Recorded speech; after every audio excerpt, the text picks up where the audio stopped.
CBC News app as well.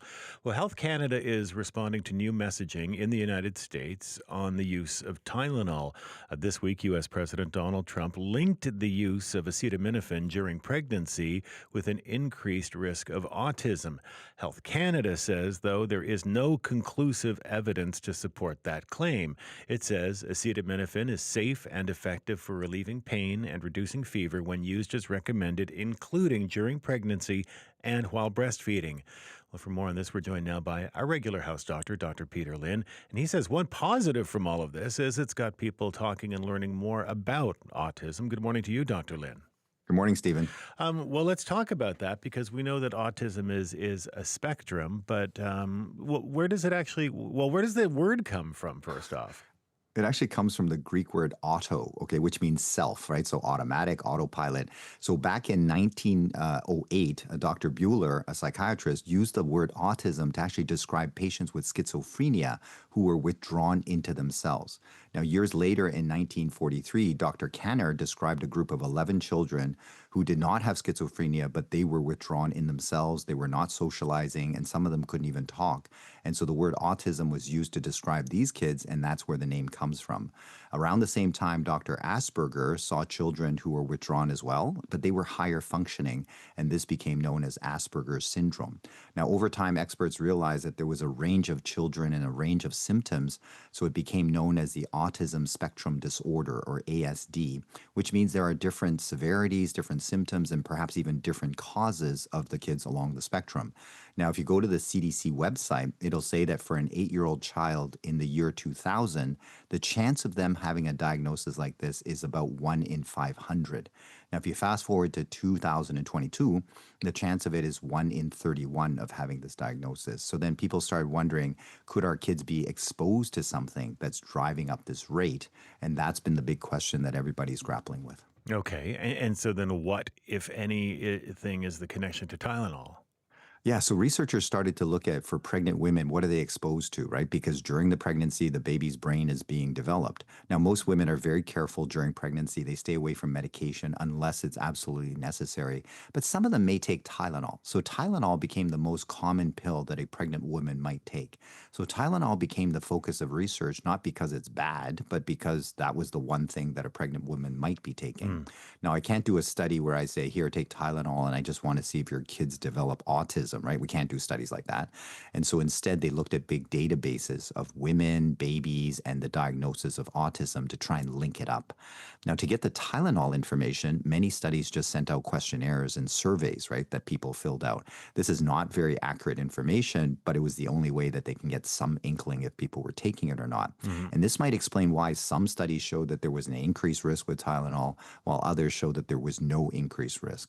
Also, some studies had access to big databases with thousands of people, while other studies only had a few hundred people. So it's like all over the place. And so when it's studies all over the place, sometimes what we do is we put them all together to try and see, is there a pattern when we lumped all these studies together?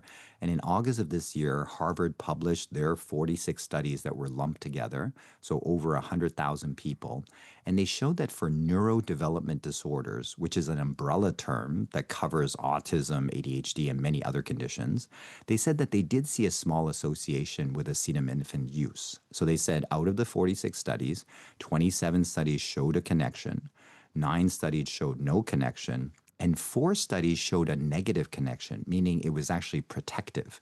So this was the paper that was used as the smoking gun, quote unquote, to link Tylenol to autism. However, when I read the paper, out of the 46 studies, only 8 studies actually looked at autism. The rest of them were looking at ADHD and other brain disorders. Also, Tylenol was first available in 1955. Remember I told you Dr. Kanner described those kids? It was 1943, so 12 years before Tylenol was even available. For Dr. Asperger, he described Asperger's syndrome 11 years before Tylenol was around. So these conditions existed before Tylenol, so there must be other causes. Nonetheless, at the press conference, the head of the FDA said that they are looking to change the label of use for Tylenol and acetaminophen. And just listening to them, I'm guessing that they're going to say something like use only if absolutely necessary and use the lowest dose for the shortest amount of time. Now, the reality is that if we stopped all Tylenol use, we won't get rid of autism because autism was there before Tylenol was even around. However, this recommendation of lowest dose and shortest amount of time and only use when medically necessary, that's what we've been telling patients all the time already, right? So it's nothing new for us. Yeah. So I don't think it's going to change anything. We're going to say the same thing to our patients. And at the news conference in the United States with Trump and Kennedy, there was also mention of a potential treatment for autism. Tell us about that. Yeah, so they mentioned leucovorin, and this is added right now to cancer treatments to give vitamin B9 back to patients. Vitamin B9 is also called folate. So folate is needed in your brain cells and your red cells to function properly. Now, we normally eat folate in green leafy vegetables. Folic acid is the man-made version in pill form that we can take. Folate or folic acid needs to attach to a receptor to get into the cell, and you need an enzyme to turn it into the useful version, and then you can use it. In some kids with autism, their receptors are not working, so the folic acid can't get in. And in other kids, they're missing the enzyme, so therefore they can't convert it into the useful form. And this is where leucovorin could help because it's already in the useful form, and it can just go into the cell freely and then help your cells function properly. So if your child is missing that receptor or missing that enzyme or something like that, the leucovorin can bypass all those issues and help out. Now, if I went out and I gave every child with autism or ASD this medication, the results would look terrible because most of the kids don't have that folate problem. So they will have no benefit at all. So the key is to find the right kids. And there is a blood test that looks for antibodies against the folate receptor. And those kids seem to do better in the studies with this medication. So the key is to find the right child and then give them the right corrective therapy, not this one size fits all. It's going to fix everybody. That's not going to work.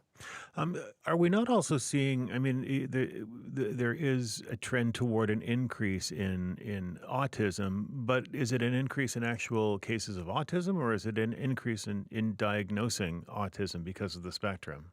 Right. So people are now saying that we're identifying people. So people that we thought was just a little off, now we can actually put a label on them, I guess. And that might be one of the reasons. But Right. the other one is that the number seems to be moving very quickly. So our definitions are changing, that is true, but the numbers seem to be moving. And so that's why I think this is good news that we now have a megaphone sort of talking about autism spectrum disorder. And at the press conference, every department was told to get together and get it done quickly, right? Those are good things to hear. Now, the National Institute of Health is funding 13 studies to the tune of $50 million. And I'm hoping that those studies will tell us more about the causes and hopefully about treatments as well. Now, it's going to take some time, but at least the spotlight is finally on the kids and on these families. In Canada, we're doing a lot of heavy lifting. So Sick Kids, for example, researchers there in 2022 published their genetic research over 5,000 kids with ASD compared to their parents' and siblings' genetic code that do not have ASD. And so they found there was about 134 genes linked to ASD. And I'm sure right now they're using AI to figure out what the genes are doing and how can we fix it. So I'm hoping one day we're going to see the headline, Canada makes breakthrough in autism treatment. I think that would be good. For now, for our pregnant women, just stick to the same rules, right? No alcohol, no smoking, no street drugs, and no medications unless medically necessary, Yeah. right? High fever is bad, so we need to treat it. And until we figure out all the causes of autism, let's reduce exposure to all chemicals, including pollution and Yeah. microplastic, because those two things have gone up quite a lot. So this week I was thinking for our t-shirt, it's going to be a pregnant t-shirt. It's going to be longer.